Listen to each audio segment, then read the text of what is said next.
Hello दोस्तों, आइए IDM entry concept को कंटिन्यू करते हुए अब हम लोग समझेंगे कि लोएस्ट पॉइंट का जो आईडीएम होता है उसको जब स्वीप करता है मार्केट तो कैसे हम लोग एंट्री लेते हैं।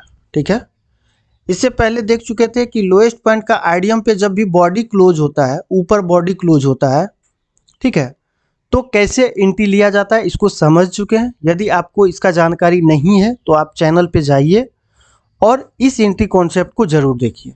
ठीक है, अब आइए हम लोग देखते हैं स्वीप एंट्री को। ठीक है, देखिए ये आपका लोएस्ट पॉइंट हुआ और इससे पहला मतलब कि इसका प्रीवियस में पहला स्विंग है जो होगा ये आईडीएम तो होगा ही, ये आप लोगों को पता भी है।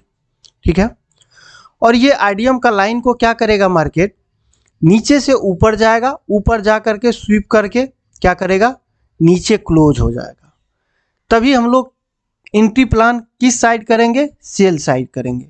सेल साइड कहाँ तक करेंगे, तो शॉर्ट सेलिंग करेंगे। शॉर्ट सेलिंग का मतलब जहाँ पे आप बॉडी क्लोज होने पे, ठीक है, 50 पॉइंट, 100 पॉइंट या 150 पॉइंट को प्रॉफिट करते हैं, प्रॉफिट लेते हैं, वहाँ पे जब बॉडी क्लोज होता है तब क्या होता है, मार्केट का मोमेंट अप साइड में अधिक प्रोबेबिलिटी रहता है जाने का, तभी हम लोग इतना पॉइंट को कैच कर पाते हैं।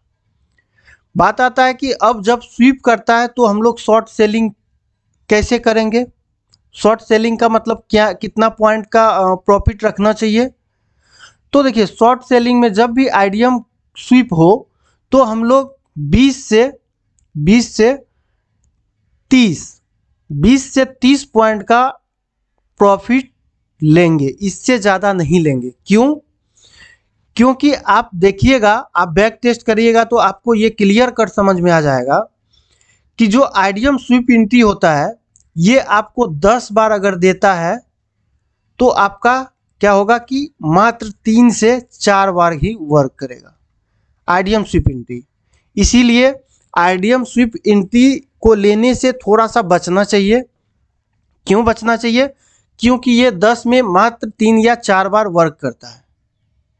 अगर आप बॉडी क्लोज एंट्री लेते हैं और मार्केट बायर्स अगर नीचे है तो आप जा सकते हैं, लेकिन जब ऊपर बॉडी क्लोज होता है, ठीक है, ऊपर बॉडी क्लोज होता है तो उसका कुछ अलग कॉन्सेप्ट होता है कि उसमें बायर्स को देखा जाता है नीचे।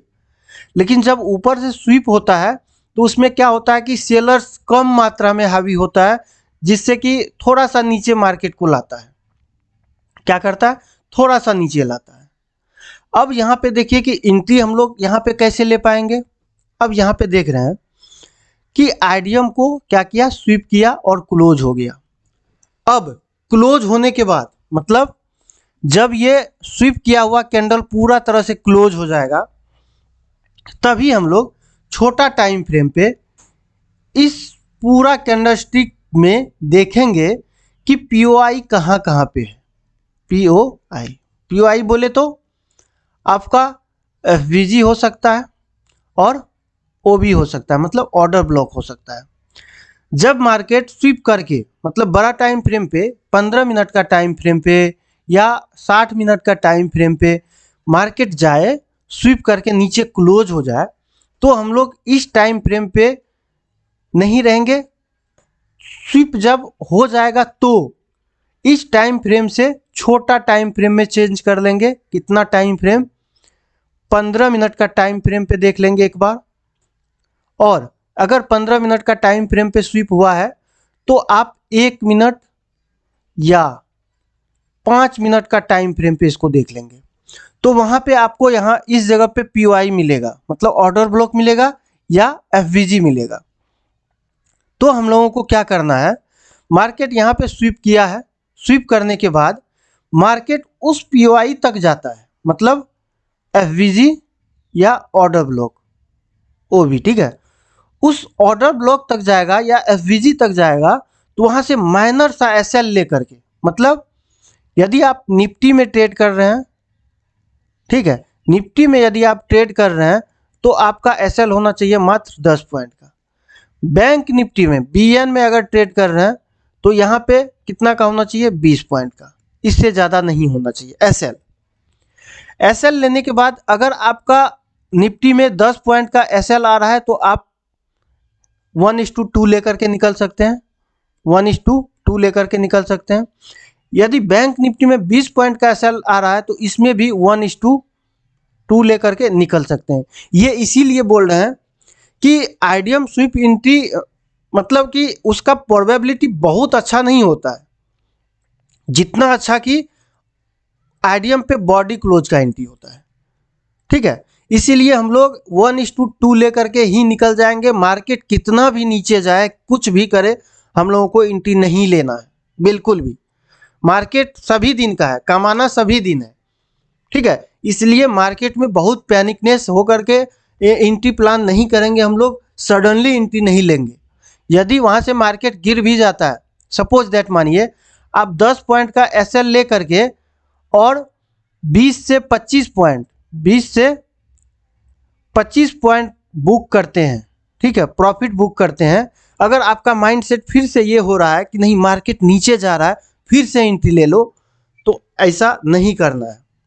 अब आपको इस केस में दिखेगा, जब आप इस जगह का ऑर्डर ब्लॉक या एफवीजी पे एंट्री लेते हैं, एंट्री देता है, मार्केट आया, थोड़ा सा नीचे ऊपर गया, एंट्री दिया आपका, सपोज दैट 10 पॉइंट का एसएल बना आपका, और मार्केट क्या किया, 10 पॉइंट का एसएल बना, मार्केट क्या किया, नीचे आया, और नीचे का जो लोएस्ट पॉइंट होगा यहाँ भी आपको एफवीजी दिखेगा या ऑर्डर ब्लॉक दिखेगा। आप अगर रुक सकते हैं तो लोएस्ट पॉइंट का जो ऊपर एफवीजी दिख रहा है, ऑर्डर ब्लॉक दिख रहा है, एफवीजी तक एटलीस्ट रुक सकते हैं, ऑर्डर ब्लॉक तक नहीं रुकना है। ठीक है, ऑर्डर ब्लॉक तक क्या करना है, नहीं रुकना है, एफवीजी तक आप रुक सकते हैं, कोई दिक्कत नहीं है। ठीक है, आप लोग समझ गए होंगे कि यहाँ पे कैसे एंट्री लेना है। देखिए, ये आईडीएम का लाइन है, यहाँ पे मार्केट स्वीप करके नीचे क्लोज हुआ, इस लेग में कहीं एफवीजी होगा, यहाँ से मार्केट क्या करेगा, नीचे आएगा, नीचे आ करके एफवीजी पे जाएगा या ऑर्डर ब्लॉक पे जाएगा, एंट्री लेना है, मिनिमम एसएल रखना है, वहाँ से फिर जहाँ तक कि लोएस्ट पॉइंट का जहाँ पे एफवीजी होगा, ठीक है, जहाँ पे एफवीजी होगा, एक मिनट, जहाँ पे एफवीजी होगा वहाँ से क्या करना है, ट्रेड को एग्जिट कर देना। वहाँ पे जब आएगा ट्रेड को एग्जिट कर देना। टारगेट आपका एफवीजी से थोड़ा सा ऊपर ही होना चाहिए, ये आपका टारगेट होगा। ठीक है, तो इसको कहते हैं हम लोग शॉर्ट सेलिंग या शॉर्ट ट्रेड।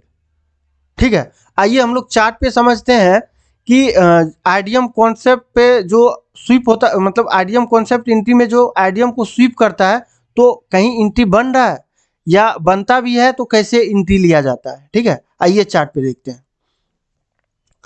ये आपको दिख रहा होगा कि यहाँ पे 15 मिनट का टाइम फ्रेम का चार्ट लगा हुआ है। आइए चार्ट पे समझते हैं। देखिए, ये 15 मिनट का टाइम फ्रेम का चार्ट है, इसको थोड़ा सा हम लोग बड़ा करेंगे, और यहाँ पे दिख रहा है कि आईडीएम स्वीप नहीं हुआ, इस जगह पे भी बॉडी क्लोज हुआ है, यहाँ पे देख रहे हैं, इस जगह पे भी बॉडी क्लोज हुआ है, इस जगह पे भी बॉडी क्लोज हुआ है। ऐसा करते हैं, 5 मिनट का टाइम फ्रेम पे देखते हैं। 5 मिनट का टाइम फ्रेम पे यदि आईडीएम स्वीप होगा तो हम लोग 1 मिनट का टाइम फ्रेम पे देखेंगे। देखिए, यहाँ पे क्या हुआ है, यहाँ पे भी नहीं हुआ है। ये अगर आपका हाईएस्ट पॉइंट होगा तो ये आईडीएम होगा, आईडीएम कन्फर्म है। ये अगर आपका लोएस्ट पॉइंट होगा तो ये आपका कहाँ पे आईडीएम होगा, इस जगह पे आईडीएम होगा। यहाँ भी क्या है, ऊपर बॉडी क्लोज हो चुका है, तो यहाँ पे नहीं बना। अब इधर पीछे देखते हैं। चलिए, ये अगर आपका हाईएस्ट पॉइंट बना तो आईडीएम इस जगह पे बना, यहाँ पे भी बॉडी क्लोज हुआ है। इस जगह पे अगर लोएस्ट पॉइंट बना तो आपका इस जगह पे आईडीएम है, यहाँ भी बॉडी क्लोज है। पीछे जाते हैं, आपको मिनिमम मिलेगा, आईडीएम जो स्वीप एंट्री होता है वो मिनिमम मिलेगा, ना के बराबर मिलेगा, लेकिन एटलीस्ट कॉन्सेप्ट पता रहेगा तभी हम लोग एंट्री ले भी पाएंगे, यदि आप लोग को मिलता भी है तो। ठीक है, इसीलिए आप लोगों को बता रहे हैं।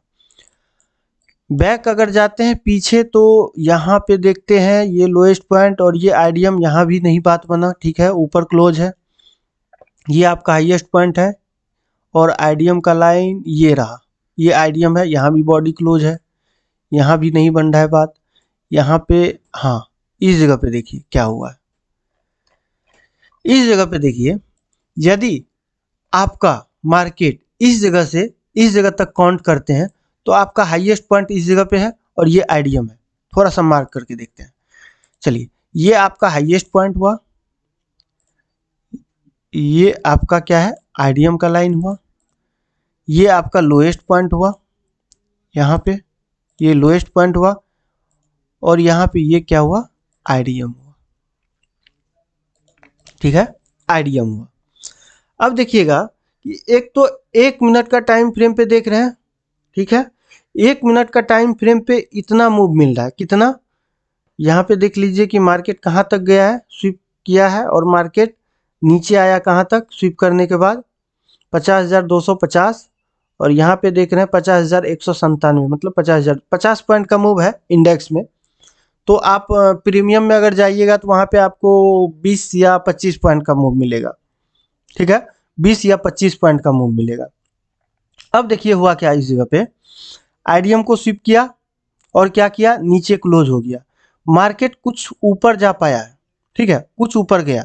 अगर आपको इस कैंडल स्टिक पे इंटी लेना, इसको कहते हैं आईएफएससी कैंडल। अगर आप देखेंगे तो आईएफएससी कैंडल भी होता है, उसका मीन थ्रेशोल्ड पे इंटी भी लिया जाता है।